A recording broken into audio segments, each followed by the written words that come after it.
नमस्कार. आजच्या व्हिडिओमध्ये आपण पाहणार आहोत लक्ष्मीपूजनची पूजा विधी मांडणी कशा पद्धतीने करायची.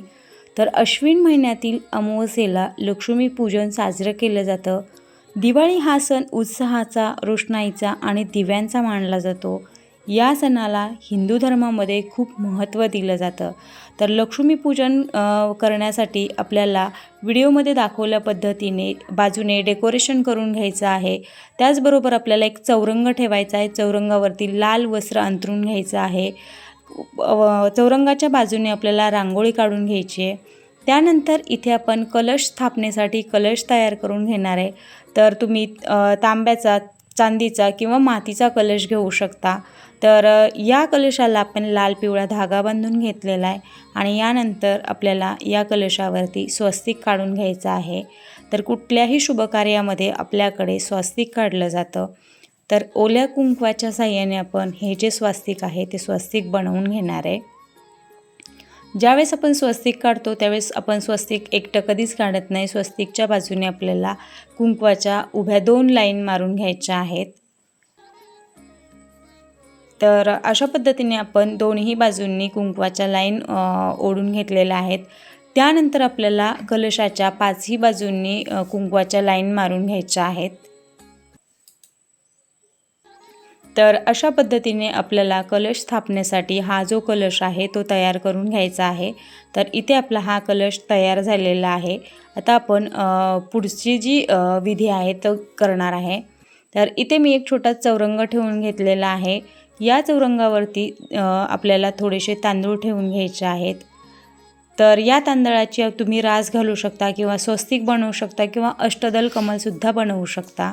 त्यानंतर आपल्याला या चौरंगाच्या उजव्या बाजूला सुद्धा एक तांदळाची रास मांडून घ्यायची आहे. आता आपण चौरंगावरती ही जी लक्ष्मीची मूर्ती आहे तिची स्थापना करून घेणार आहे. तर तुमच्याकडे जर लक्ष्मीची मूर्ती नसेल तर तुम्ही लक्ष्मीचा फोटोसुद्धा घेऊ शकता. तर आपल्याला लक्ष्मीपूजनसाठी कमळामध्ये बसलेल्या लक्ष्मीचीच मूर्ती आणायची आहे. तर लक्ष्मीच्या उजव्या बाजूला आपल्याला कलश स्थापन करून घ्यायचा आहे. तर कलशामध्ये आपण 80% पाणी भरून घेतलेलं आहे. यामध्ये आपल्याला हळदी कुंकू वाहून घ्यायचं आहे. त्याचबरोबर थोड्याशा अक्षता घालून घ्यायच्या आहेत. सुपारी घालायची, नाणं घालून घ्यायचं आहे. त्याचबरोबर फूल वाहून घ्यायचं आहे या कलशामध्ये एक. तर अशा पद्धतीने हे सर्व साहित्य आपल्याला कलशामध्ये घालून घ्यायचं आहे. त्यानंतर इथे आपल्याला आंब्याची 5 पानं कलशामध्ये ठेवून घ्यायची आहेत. जर तुमच्याकडे खाऊची पानं असतील तर तीसुद्धा तुम्ही घेऊ शकता.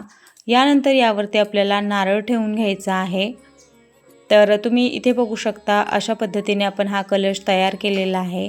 त्यानंतर आपल्याला चौरंगावरती व्हिडिओमध्ये ज्या पद्धतीने दाखवलं आहे सेम तशाच पद्धतीने 4 जोड पानं ठेवून घ्यायची आहेत. तर पहिली जी 2 पानं आहेत त्यावरती आपल्याला अक्षता घालून घ्यायच्या आहेत. त्या अक्षतांवरती आपल्याला थोडंसं हळदी कुंकू वाहून घ्यायचं आहे. इथे आपण अभिषेक करून घेतलेली गणपती बाप्पांची मूर्ती घेतलेली आहे. गणपती बाप्पाच्या मूर्तीची स्थापना करून घ्यायची आहे. त्यानंतर लक्ष्मीची मूर्ती तर आपण स्थापन केलेलीच आहे. यानंतर आपण कुबेराची एक सुपारी घेतलेली आहे. तर कुबेर म्हणून आपण इथे सुपारी पूजणार आहोत. जर तुमच्याकडे फोटो किंवा मूर्ती असेल तर ती तुम्ही घेऊ शकता. त्यानंतर आपण दुसरी जी सुपारी ठेवली आहे ती सर्व देवतांची मिळून सुपारी ठेवलेली आहे. तर या सुपारीला सुद्धा आपल्याला हळदी कुंकू अक्षदा वाहून घ्यायचं आहे.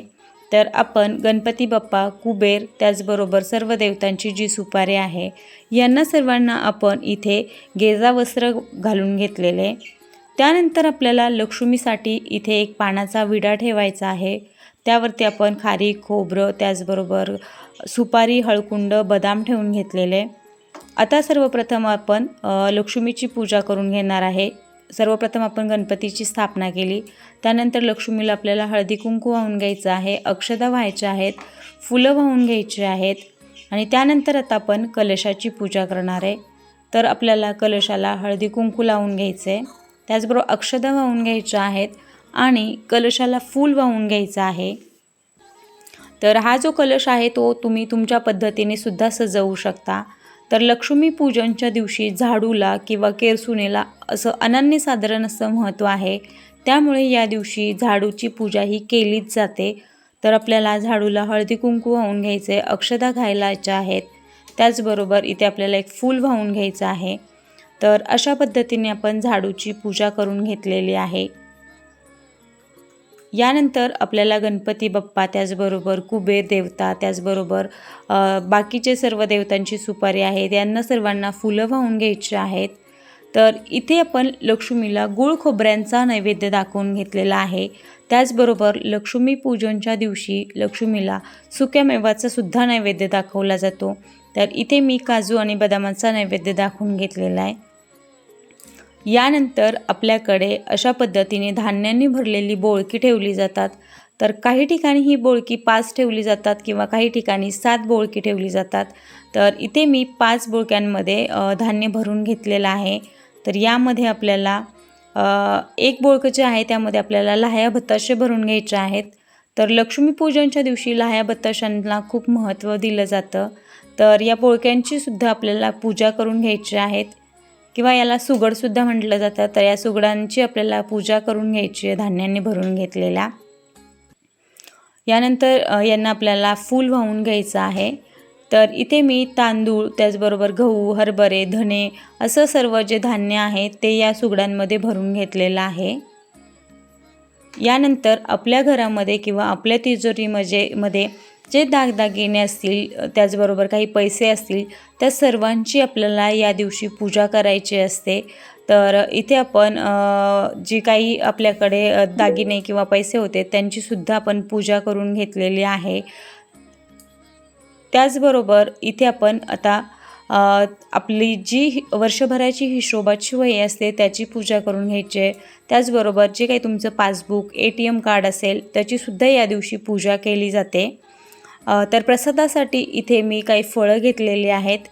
त्याचबरोबर लक्ष्मीपूजनच्या दिवशी जर तुमचा फराळ तयार झालेला असेल तर आपल्याला लक्ष्मीला दिवाळीच्या फराळाचा नैवेद्य दाखवून घ्यायचा आहे। तर इथे मी गोडाचा थोडासा नैवेद्य दाखवून घेतलेला आहे।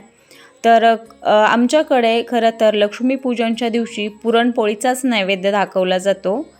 तर यानंतर आता आपल्याला इथे मातीचे दिवे जे आहेत ते प्रज्वलित करून घ्यायचे आहेत। तर इथे तुम्ही बघू शकता अशा पद्धतीने आपण या ज्या पंत्या आहेत त्या लावून घेतलेल्या आहेत। तर इथे आपण सर्व जी पंत्या आहेत त्या प्रज्वलित करून घेतलेल्या आहेत। त्याचबरोबर लक्ष्मीच्या डाव्या बाजूला आपण समई लावलेली आहे। तर ही जी समई आहे ती सुद्धा आपण लावून घेतलेली आहे। तर लक्ष्मीपूजनच्या दिवशी हा जो दिवा आहे तो आपल्याला रात्रभर तेवत ठेवायचा असतो। तर अशा पद्धतीने आपण हे जे लक्ष्मीपूजन आहे ते करून घेतलेलं आहे। तर ही जी पूजा आहे ती करायला अगदी साधी सोपी आहे। तर इथे तुम्ही बघू शकता आपली ही जी पूजा आहे ती करून झालेली आहे। सर्वात शेवटी आपल्याला लक्ष्मी मातेचा जो मंत्र आहे तो म्हणायचा आहे। तर आपल्याला ओम ही श्री की श्री कुबेराय अष्टलक्ष्मी मम गुहे धनपुराय नमः हा जो मंत्र आहे तो म्हणायचा आहे किंवा तुम्ही ओम श्री महालक्ष्मी नमः हा मंत्रसुद्धा म्हणू शकता किंवा याचासुद्धा जप करू शकता। तर आपल्याला यानंतर लक्ष्मी देवीच्या समोर आपल्याला धूप दीप लावून घ्यायचा आहे आणि त्यानंतर आपल्याला मनोभावे लक्ष्मी मातेची प्रार्थना करायची आहे आणि आरती म्हणून आपल्याला या पूजेची सांगता करायची आहे। तर अशा पद्धतीने आपल्याला हे जे लक्ष्मीपूजन आहे ते करून घ्यायचं आहे। आजचा व्हिडिओ जर तुम्हाला आवडला असेल तर व्हिडिओला नक्की लाईक करा। चॅनलवरती जर तुम्ही नवीन असाल तर चॅनलला सबस्क्राईब करा। पुन्हा भेटू अशाच एका महत्त्वपूर्ण आणि माहितीपूर्ण व्हिडिओसोबत। तोपर्यंत बाय बाय।